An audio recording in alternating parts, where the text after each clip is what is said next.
What's up guys, the Strong Boys 19 here. This is another episode for Classic Albums Revisited, where it's a segment I review one of my favourite albums of all time.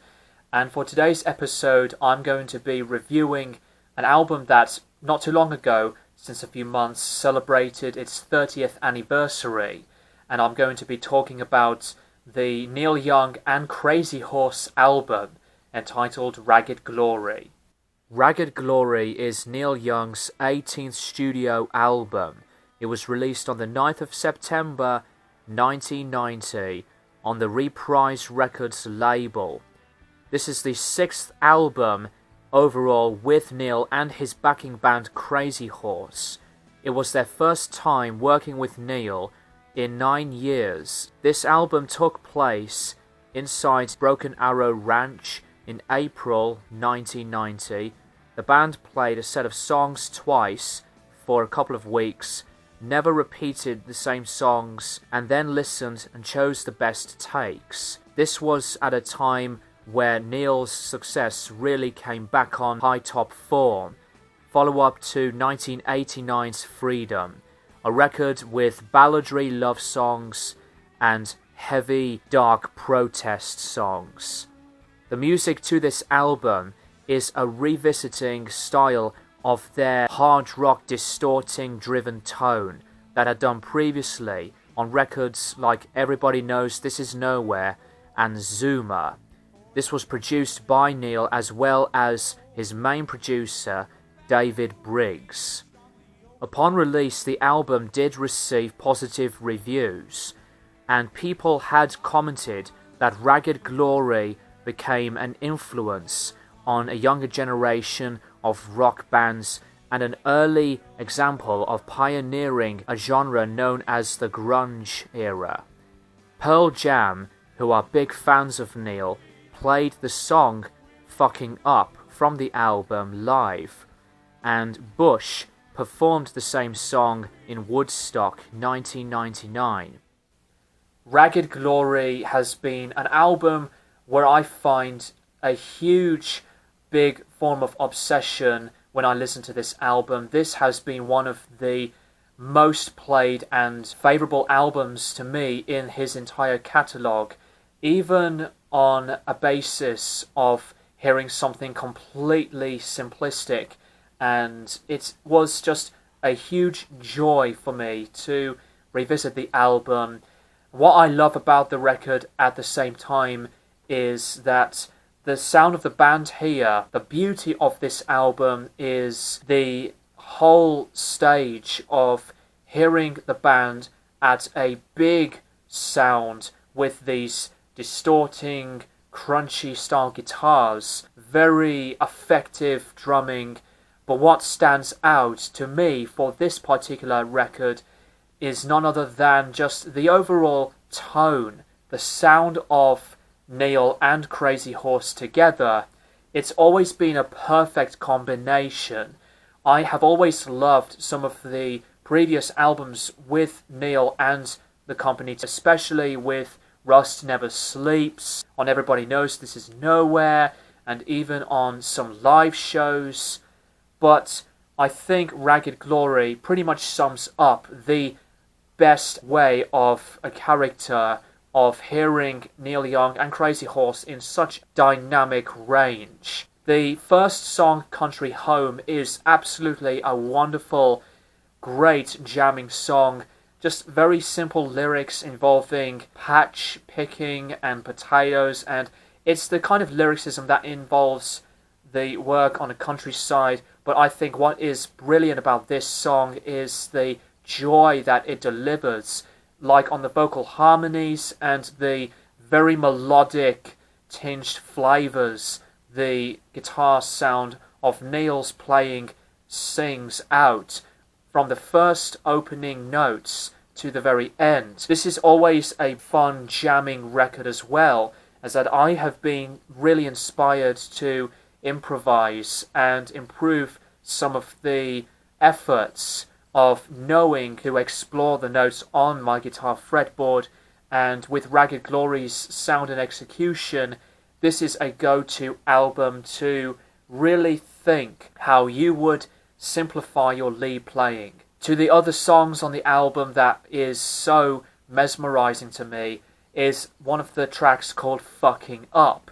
This is without question one of the moodiest songs that Neil had ever written, and you can hear the guitars to this. The lead guitar playing from Neil's howling, assaulted and screaming whammy bar brutality to the octaves, to the whole cacophony of noise that sounds beautiful, that it's just a monstrous amount of destruction. His guitar screams on this song, and this is another brutal song. Structure reminds me sometimes on a bit of like Southern Man from After the Gold Rush, or maybe Freedom album with its very dark mood, and I think this is one of the highlight gems in the classic later repertoire for Neil and Crazy Horse. We hear these two 10-minute plus tracks of Love to Burn and Love and Only Love, and to really think that they could get away with the very familiar and basic form of these structures in a like way. This is what Neil Young and Crazy Horse are all about. They have always been a heavily impromptu band.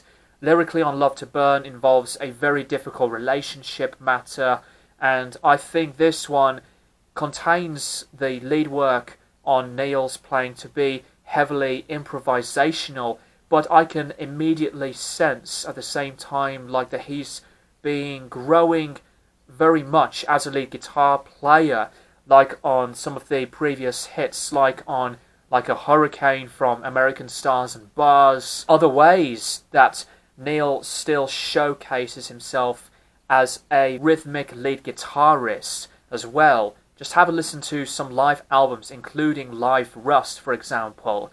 And of course, listen to my personal favourite live album from Neil and the guys called Weld, which was a show that celebrates this album's release and promoting it. Has one of my favourite simple melodies, and Love and Only Love, personally for me, is the highlight on the album.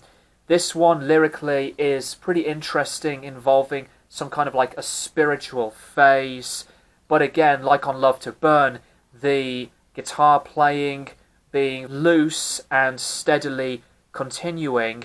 Neil's playing on the record of this track is still pretty consistent with the reverbs and the destructive nature on his improvisation work. There are other songs that I have loved on the album, especially on Mansion on the Hill, and the beat to this one is pretty upbeat. Really good to hear the combinations of the harmonies, and I absolutely love hearing the guys, especially on the great chorus on Over and Over, something similar to the relationship kind of vein, but on a major nature of the structure to this song. One of Neil's very adventurous ways of playing Days That Used to Be.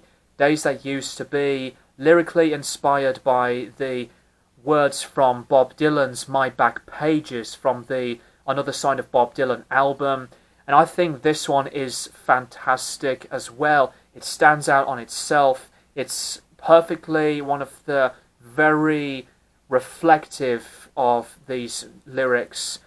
This one was very underrated when I listened to this song. There were not many comments about this song than comparing it to another classic standout song, because Days That Used to Be was sometimes quite ignored, which was a shame, but this was always one of my favourites overall from Neil and the guys. Mother Earth Natural Anthem, this one was recorded through a live show, and I have to say that the track's melody was taken from the folk song of The Water is Wide, which was 1600s Scottish composition, but I love hearing Neil perform this song live, and he had performed this the Hosier Dome, and you can hear the studio takes of Crazy Horse's backing vocals harmonizing together. Glorious sounds to hear. It's just Neil playing the guitar with his distorted fuzz up sound. It's a breathtaking piece. Country Home and also White Line were written and performed live from the time of the 1970s, which was actually pretty crazy because I really did not know that until that we later on get to hear White Line again from the at first unreleased and now released officially homegrown album, a recent release from Neil Young that came out some months ago this year. I absolutely like the production on this one as well. Huge in-studio kind of sound. It sounds clear, and hearing everything in a pristine amount of the mixing. A brilliant sound to hear Neil and Crazy Horse in the studio in this kind of way. And this was, to me, their last classic, and in my opinion this is one of the last strongest albums in Neil's discography in entirety. So that's personally my opinion on that. Neil Young and Crazy Horse with Ragged Glory is a phenomenal record. I know it's a really raw performed album, especially hearing some straining vocals from Neil, but that's more that you would expect from Neil. He was never really a huge versatile, powerful singer. He was just being himself, and that's what I adore about Neil as a songwriter. And I think Ragged Glory is one of the perfections in quality, the sensible amount of chord structures, the extended jams are a huge form of the identities of Neil and Crazy Horse. I am interested to know what you guys personally think of this album in the comments below, and I am going to be possibly doing a new list, maybe do a top 15 or 20 favourite Neil Young albums. I don't know, but we'll have to see about that, so I will mention it in the future community section post whenever that time comes. If you haven't heard of this album already, I will recommend it for a beginner. Unlike, besides the other albums like After the Gold Rush to Harvest, or some other album with Crazy Horse, like on Everybody Knows This Is Nowhere, or a live album like the ones I've mentioned. That's personally all I would like to say about Ragged Glory by Neil Young and Crazy Horse. Thank you guys for watching, and I'll keep you guys posted, as always, for more videos in the near future.